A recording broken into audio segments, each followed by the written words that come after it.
What's up, interview hackers? Sam here from byte.com, and in this video I want to share a strategy that I came across recently that I think is going to be really helpful for you in your interviews.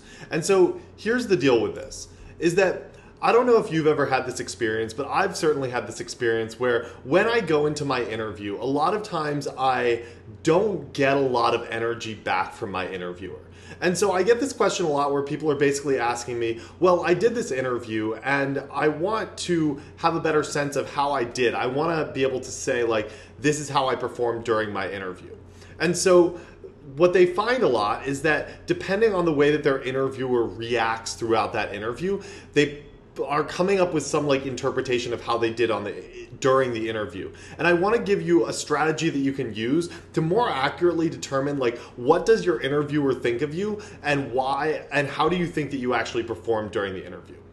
Now, I want to clarify that this is something that a lot of times, we want to know how we did in the interview because it allows us to quicker, like get to that sort of essentially that decision point quicker.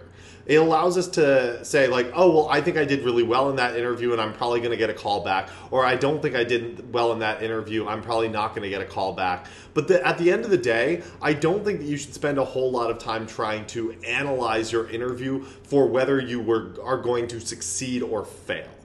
It's really useful to go back and analyze your interviews. It's really useful to go back and look at how you did because it allows you to evaluate like how can I improve for the future. But specifically, I would not try and figure out whether you were successful or whether you failed in your interview because there's no real positive outcome to that. Either you think that you succeeded or you think that you failed. And then in reality, either you succeeded or you failed. So there are a couple different outcomes. The only real outcome that, makes any difference is that you think you were successful and you failed. And so I generally wouldn't encourage you to do that, but I do want to give you this strategy. And here's the way that I want you to start looking at things in your interview. Because a lot of times when we are interacting with our interviewer, depending on the way that we sort of, that gut reaction, that gut feel that we get from the interviewer, that can really affect how we view the potential outcome of the interview. And so I've certainly had this experience many times, and I know a lot of my students have as well, where you're going through the interview and the interviewer just seems bored. They seem like they're not paying attention. They seem like they're just not really engaged in the interview. And so what do you do with this? Does this mean that you're like failing your interview? Does this mean that everything is lost? Well, no. The thing that you want to think about when you're doing this is look at how your interviewer is acting at the beginning of the interview and compare that to how they are acting later on. Because this is a really useful tool that you can use is that comparison between how your interviewer is behaving at the beginning of the interview versus how they're behaving later. It's going to allow you to say, okay, rather than in some absolute sense, do they like me or not? I can say, I'm establishing a baseline for this interviewer. And I can say, okay, well, how has that interviewer shifted over time? So let's say that I go into my interview and at the beginning of the interviewer is giving me absolutely nothing. They're totally not, we're not vibing. They're not really giving me anything. And then as I go through the interview, they're still not really talkative. They're still not giving me a whole lot, but maybe they open up a little bit. That might actually be a really good thing, even though in an absolute sense, that interviewer isn't giving me very much. I can see that they're giving me more than they were giving me at the beginning of the interview.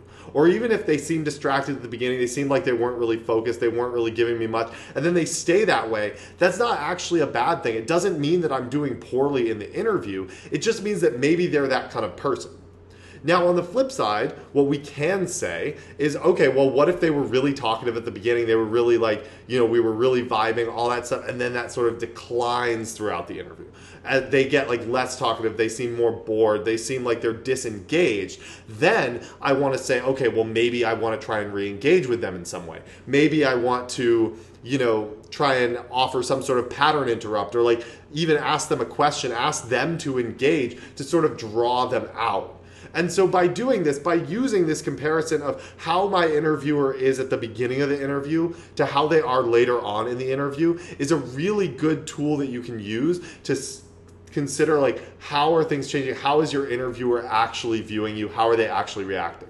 So again, I would not use this as a tool to say like, oh, well, I'm definitely successful or I'm definitely not successful in my interview, but it can be really useful for you as you're trying to evaluate as you're going throughout the interview.